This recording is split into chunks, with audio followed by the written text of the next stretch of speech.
يا أيها الذين آمنوا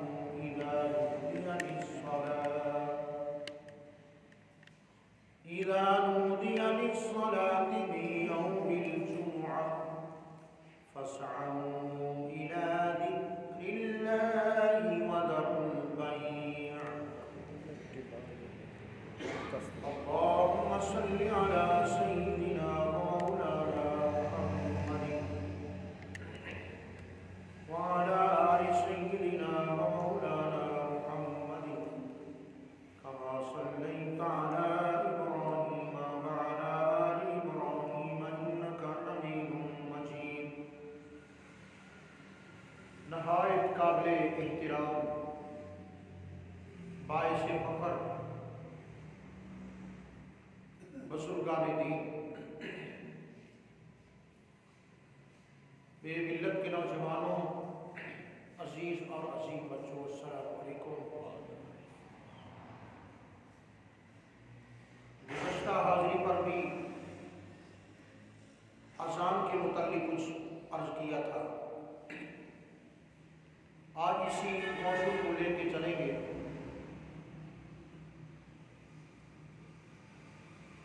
قرآن کریم کا متن شریف مبارک عبارت یہ بہت مختصر ہے اور اس کی تفصیلات بہت زیادہ ہیں. صحاح کی صورت میں، غیر صحاح کی صورت میں، چاروں ائمہ کی فقہ کی صورت میں یہ قرآن مجید کی تشریحات ہی ہے. تو ہم آج بات کریں گے اذان کے بارے میں. اذان کا لفظی معنی ہے اعلان، اور اس کا اصطلاحی اور شرعی معنی ہے پنجگانہ نماز کے لیے اعلان. یعنی اس بات کا اعلان کہ اے ایمان والو، تمہاری عبادت کا وقت ہو چکا ہے، لہذا باجماعت نماز ادا کرنے کے لیے جمع ہو جاؤ. اور اس امر کا ذکر کلام حکیم میں موجود ہے. اللہ رب العالمین نے ارشاد فرمایا، یا ایھا الذین آمنوا، اے ایمان والو، اذا نودی للصلاۃ من یوم الجمعہ، جب نماز جمعہ کے لیے ندا دی جائے تو اذان سن کر کیا کرو؟ فاسعوا الی ذکر اللہ. یہ نہیں فرمایا کہ اللہ کے ذکر کی طرف توجہ کرو، اللہ کے ذکر کی طرف مائل ہو جاؤ، بلکہ لفظ ہے فاسعوا الی ذکر اللہ. فاسعوا، سعی کہتے ہیں دوڑنے کو. حضرت ہاجرہ صفا اور مروہ کے درمیان دوڑی تھی، اور آج بھی اس عمل کو کیا کہتے ہیں؟ سعی کرنا. سعی کرنا، کوشش کرنا، دوڑنا. ایمان والو، نماز جمعہ کا جب اعلان ہو جائے، جب ندا دی جائے تمہیں، فاسعوا الی ذکر اللہ، اللہ کی ذکر کی طرف کوشش کرو، دوڑو. وذروا البیع، اور تم اپنے کاروبار کو چھوڑو. بیع، شراء، خرید و فروخت. تم دنیا کے کاموں میں ہو تو یہ ضروری نہیں ہے کہ تم اگر خرید و فروخت کر رہے ہو تو اس کو چھوڑ دو، اگر اور کسی کام میں ہو تو وہ نہ چھوڑو. یہ معنی نہیں ہے. چونکہ انسان زیادہ کاروباروں میں ہوتے ہیں، لہذا اس طرح ذکر فرما دیا گیا کہ تم اپنے جمعی کاروبار کو چھوڑو. اگر آپس میں باتیں کر رہے ہو تو وہ بھی جائز نہیں، اگر تم سو رہے ہو تو وہ بھی جائز نہیں. رزق حلال کمانا جب سنت رسول ہے اور عبادت ہے تو ایسی عبادت کو ترک کر دینا ضروری ہے. تو پھر باتیں کرتے رہنا اور سوئے رہنا یہ بھی جائز نہ ہوگا۔ تو جو ہی اذا نودی للصلاۃ من یوم الجمعہ، جمعے کے دن نماز جمعہ کی اذان ہو جائے تو فاسعوا الی ذکر اللہ وذروا البیع، تم اللہ کے ذکر کی طرف کوشش کرو بڑھنے کی، چلو دوڑو، ذالکم خیر لکم، کاروبار کو ختم کرو، شٹر ڈاؤن کرو، باتیں ختم کرو، نیند سے بیدار ہو جاؤ، اپنی مصروفیات کو ترک کر دو اور اللہ کے ذکر کی طرف چلو۔ ذالکم خیر لکم، میرا یہ کہنا کہ گاہک بہت آئے ہوئے ہیں، ابھی چلے جاتے ہیں، میں ذرا ٹھہر کے چلا جاؤں گا، اس کا کوئی جواز نہیں ہے۔ اللہ رب العالمین فرماتا ہے تو اپنے کاروبار کی شان شوکت کی طرف نہ دیکھ، تو اپنے مفاد کی طرف دھیان نہ کر، میں جو کہتا ہوں اس کاروبار کو بند کر کے میرے ذکر کی طرف آ، ذالکم خیر لکم، میرا کہنا مان، میں کہہ رہا ہوں کاروبار کو بند کر کے اللہ کے ذکر کی طرف دوڑنا، نماز جمعہ کے لیے جانا، نماز کے قیام کے لیے چلے جانا، یہ تمہارے لیے بہتر ہے، ان کنتم تعلمون، اگر تمہیں علم ہو اس بات کا۔ تو اس آیت سے کیا ثابت ہوا کہ جب اذان جمعہ ہو جائے یا بھی کسی بھی نماز کا اعلان ہو جائے تو اذان کے بعد اپنی مصروفیات کو ترک کرنا چاہیے اور اللہ تعالیٰ کے ذکر کی طرف آنا چاہیے۔ ہاں، فَإِذَا قُضِيَتِ الصَّلَاةُ، جب نماز مکمل ہو جائے، نماز ادا کر چکو تو کیا کرو؟ فَانْتَشِرُوا فِي الْأَرْضِ، پھر تم زمین میں بکھر جاؤ، جو جہاں تھا پہنچ جائے، جو جہاں جانا چاہتا ہے چلے جائے۔ فَانْتَشِرُوا فِي الْأَرْضِ، تم زمین میں بکھر جاؤ اور کیا کرو؟ وَابْتَغُوا مِنْ فَضْلِ اللَّهِ، اللہ کا فضل تلاش کرو، یعنی رزق حلال کو اللہ کا فضل قرار دیا گیا۔ تم پھر کاروبار شروع کر دو، سارا دن کاروبار کرو، نماز جمعہ کا کی اذان ہو جائے ترک کر کے مسجد میں آؤ، نماز ادا کرو۔ فَإِذَا قُضِيَتِ الصَّلَاةُ، جب نماز پوری ہو جائے، فَانْتَشِرُوا فِي الْأَرْضِ، تم زمین میں بکھر جاؤ، وَابْتَغُوا مِنْ فَضْلِ اللَّهِ، اللہ کا فضل تلاش کرو۔ تو حضرات ذی وقار مؤذن کے بارے میں رسول کریم علیہ السلام نے کیا فرمایا؟ ارشاد فرمایا الامام ضامن والمؤذن مؤتمن، جو مصلی امامت پر امام ہو وہ ضامن ہوتا ہے، ضمانت اس کی ہے، ذمہ دار وہ ہے، اور جو مؤذن ہے فرمایا والمؤذن مؤتمن، وہ مؤذن امین بنا دیا گیا ہے۔ امام ضامن ہے اور مؤذن مؤتمن ہے، وہ امانت دار ہے اس بات کا کہ وقت کا خیال رکھے، وقت کا خیال رکھے۔ مسئلہ سنیے، وقت سے پہلے اگر اذان پڑھی جا چکی ہو، ابھی وقت نہیں ہوا اور میں نے اذان پڑھی، تو شرعی مسئلہ یہ ہے کہ وہ عند الشرع مقبول نہیں ہے۔ جب نماز کا وقت ہی نہیں ہوا تو مطلب کیا ہے کہ نماز فرض ہی نہیں ہوئی۔ جب نماز کا وقت نہیں ہوا، مجھے بتائیے آج بروز جمعہ، جمعۃ المبارک، ہم پر نماز عصر فرض ہو چکی ہے؟ نہیں ہوئی۔ کیوں؟ کہ اس کا ابھی تک وقت ہی نہیں ہے۔ جب نماز عصر کا وقت ہو جائے گا تو ہم زندوں پر مسلمانوں پر، عاقلوں پر، بالغوں پر نماز فرض ہو جائے گی۔ تو چونکہ ابھی نماز کا وقت نہیں ہوا تو ایک آدمی کھڑا ہو کر لوگوں کو بلا رہا ہے کہ آؤ نماز پڑھو۔ کون سی نماز؟ جس کا ابھی وقت نہیں ہوا۔ اب سمجھ آ گئی الحمدللہ کہ اگر نماز کا وقت نہ ہوا ہو تو اذان پڑھ دی بھی جائے تو وہ عند الشرع مقبول نہیں ہے۔ وقت جب ہو جائے تو دوبارہ اذان پڑھی جائے۔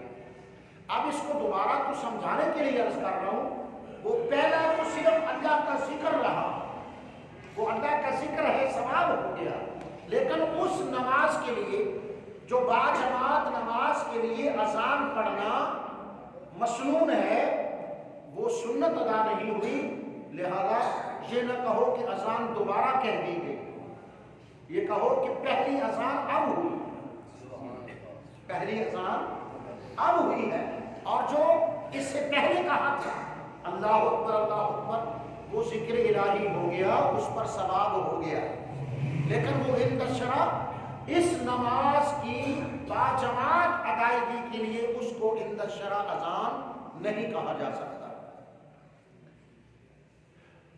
دوسرا مسئلہ سنیے، ہمیں بڑی حیرانگی اور تعجب ہوتا ہے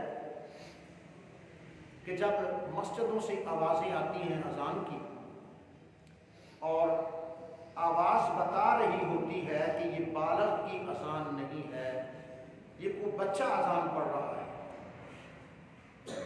تو مسئلہ سن لیجئے، بچہ اگر اذان پڑھ دے تو وہ بھی عند الشرع اذان نہیں۔ اس کا مطلب یہ ہوا کہ لوگوں کو نماز باجماعت کے لیے وہ بلا رہا ہے جس پر نماز فرض ہی نہیں۔ کبھی ایسا ہوا کہ محکمہ پولیس آ کر زمین کی پیمائش کرنا شروع کر دیا، گورنمنٹ کا نمائندہ محکمہ مال کا پٹواری آ کر یہ کام کرتا ہے، بات سمجھ آ گئی۔ کبھی ایسا ہوا کہ محکمہ تعلیم کے اساتذہ آ گئے ہمارے کمپریہنسو سے، میں تو اس کی مثال دوں گا، اور وہ آپ کے بجلی میٹر چیک کرنا شروع کر دیں۔ نہیں، میں ایسی مثالیں آگے بھی ہیں، بس سمجھ جائیے یہاں کہ جس کی ذمہ داری ہے وہی کرے گا۔ تو میرا بیٹا اس پر تو نماز ابھی فرض نہیں ہے، یہ غیر متعلقہ بندہ ہے جو بالغ ہی نہیں ہے، عاقل ہی نہیں، بالغ ہی نہیں، اس پر عند الشرع نماز نافذ نہیں ہے، فرض نہیں ہے، تو جس کی ذمہ داری ہے ہی نہیں وہ بلا رہا ہے لوگوں کو کہ آؤ نماز باجماعت پڑھیں۔ یہ کس نے بلایا ہے؟ یہ اس نے بلایا ہے جس پر خود نماز فرض ہے۔ اب مسئلہ سمجھ آ گیا کہ جس پر نماز فرض ہے وہ اذان پڑھے گا، جس پر نماز فرض نہیں ہے وہ اذان۔ مسافر اذان پڑھ سکتا ہے یا نہیں؟ مسافر پر نماز فرض نہ ہو تو نہ پڑھے، فرض ہے تو پڑھے۔ اب نماز مسافر پر نماز فرض ہے یا نہیں ہے؟ مسافر کے لیے رمضان کا روزے کی معافی ہے اگر سفر شرعی ہو۔ شرعی سفر کتنا ہوتا ہے؟ 57.5 میل، یہ کلومیٹر میں بنائیں گے تو کتنا بنے گا؟ تقریباً 92 کلومیٹر بنے گا۔ اگر وہ شرعی مسافر ہے تو روزہ نہ بھی رکھے اجازت ہے، اگر وہ شرعی مریض ہے تو روزہ نہ بھی رکھے تو خیر ہے، لیکن شرعی مسافر ہو یا شرعی مریض ہو نماز معاف نہیں ہے۔ نماز اس پر فرض ہے تو چونکہ اس پر نماز فرض ہے تو وہ اذان بھی پڑھ سکتا ہے۔ سیدھے سیدھے مسئلے. مسافر بھی نماز اذان پڑھے، مقیم جو اپنے گھر میں رہتا ہے محفوظ وہ بھی نماز اذان پڑھے، اور مقتدی پر بھی نماز فرض ہے، مقتدی بھی اذان پڑھے. امام پر نماز فرض ہے، امام بھی اذان پڑھ سکتا ہے. جی معتکف اذان پڑھے یا نہ پڑھے، بس اسی مسئلے کی روشنی میں سمجھ لیں کہ معتکف پر نماز فرض ہے یا نہیں ہے. دو چیزیں ہوں گی، دو چیزیں ہوں گی. اگر وہ معصوم بچہ ہے، جس طرح آج ہمارے بچوں کو اعتکاف کا شوق ہوتا ہے، ماں باپ بھی کہتے ہیں چلو ہمارا شہزادہ 4 دن اللہ کی عبادت کرنا چاہتا ہے تو ہمیں بھی ثواب ہوتا ہے، تو وہ معصوم بچوں کو رمضان المبارک کے اعتکاف کے لیے بٹھا دیتے ہیں. وہ آسان نہیں پڑے گا. وہ اعتکاف جو کر رہا ہے اس کا رمضان کا اعتکاف بھی نفلی اعتکاف ہوگا. سنت مؤکدہ علی الکفایہ جو رمضان کا اعتکاف ہے آخری عشرے کا، وہ ادا نہیں ہوگا. ایک نابالغ کے اعتکاف کرنے سے وہ اعتکاف نہیں ہوگا. تو پھر اگر وہ معتکف جو نابالغ ہے، ایسے سمجھدار ہے ماشاءاللہ، حافظ قرآن ہے، تو یہ بھی میں عرض کر دوں، نابالغ حافظ قرآن ہو تو وہ تراویح کی جماعت کرا سکتا ہے لیکن اذان نہیں پڑھ سکتا.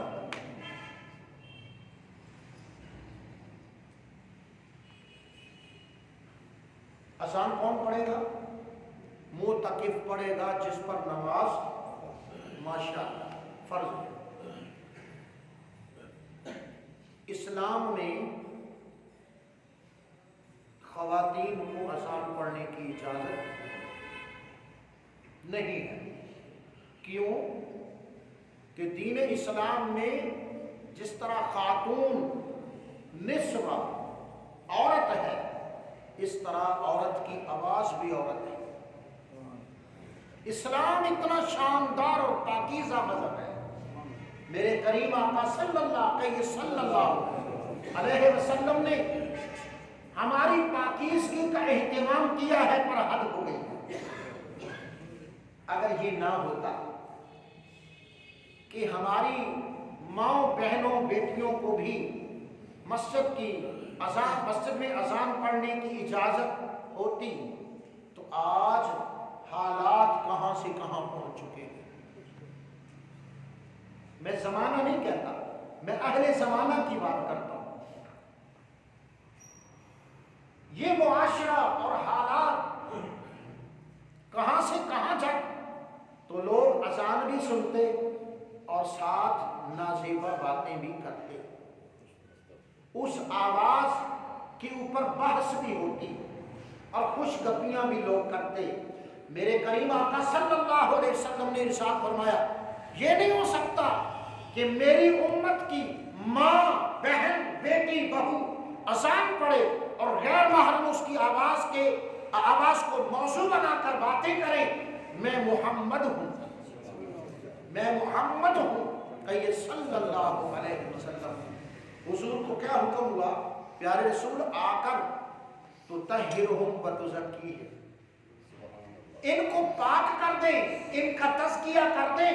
تو سرکار دو عالم صلی اللہ علیہ وسلم نے عورتوں کو اذان پڑھنے کی اجازت بولو نہیں دی. اگر کوئی عورت اذان پڑھے گی تو دوبارہ اذان کہنا پڑے گی. وہ اذان عند الشرع اذان نہیں شمار ہوگا. میرے کریم آقا صلی اللہ علیہ وسلم نے ارشاد فرمایا، اطول الناس، قال رسول اللہ صلی اللہ علیہ وسلم، اطول الناس اعناقا یوم القیامت المؤذنون. آپ سبحان اللہ کہتے ہیں. آقا علیہ السلام نے فرمایا قیامت کے دن جو مسجدوں میں اذان پڑھنے والے لوگ ہیں، 25 سال ہو گئے جانے، 30 سال ہو گئے جانے پڑھ رہے ہیں. سبحان اللہ. مجھے جب پتہ چلا نا بابا جی کا کہ اذان یا عمرے پر گئے تھے تو اذان نہ پڑھ سکے جانا، یا فرمارے اسلام آباد گیا تھا ایک دفعہ اذان نہ پڑھ سکا. اچانک تو مجھے وہ مدینہ شریف کا تابعی یاد آ جاتا ہے جس نے مدنی 80 سالہ زندگی گزاری مدینہ منورہ میں، اللہ کی توفیق کے ساتھ 80 سالہ زندگی گزاری، اور 80 سال میں کوئی نماز بھی ایسی نہیں تھی، نماز پنجگانہ ہو، نماز تراویح ہو، نماز تہجد ہو، نماز جمعہ ہو، نماز عید ہو، نماز استسقاء ہو، نماز جنازہ ہو، ہر قسم کی نماز میں وہ امام کے ساتھ تکبیر تحریمہ کہتا ہوا نظر آیا۔ اور حد یہ ہے کہ اہل مدینہ میں سے کسی کی آنکھ نے، اہل مدینہ میں سے کسی کی آنکھ نے 80 سال تک متواتر اس سے پہلے مسجد نبوی میں کسی کو نہیں دیکھا۔ اللہ، یہ محبت والے، یہ عشق والے، یہ پیار والے، یہ اللہ کے چنیدہ اور برگزیدہ ہستیاں، معلق قلبہ معلق بالمساجد۔ 7 بندے گنے حضور نے قیامت کے دن، جب کسی لا ظل کل شیء، کسی چیز کا جب سایہ نہیں ہوگا، وہ 7 خوش نصیب قیامت کے دن اللہ کے عرش کے سائے میں ہوں گے۔ ان میں ایک وہ بندہ ہے جس کا تذکرہ میرے موضوع کے ساتھ متعلق ہے۔ وہ کیا ہے کہ معلق قلبہ معلق بالمساجد، جو چلا تو کار رہا ہوتا ہے، بن تو کپڑا رہا ہوتا ہے، وہ اپنی دکان میں کام کر رہا ہوتا ہے، لیکن اس کا دل تو مسجد میں ہوتا ہے، اس کا دل مسجد کی طرف مائل ہوتا ہے۔ تو آقا علیہ السلام کیا فرماتے ہیں؟ اطول الناس اعناقا یوم القیامت المؤذنین، کہ قیامت کے دن مسجدوں میں آذان پڑھنے والوں کے فخر سے گردنیں سارے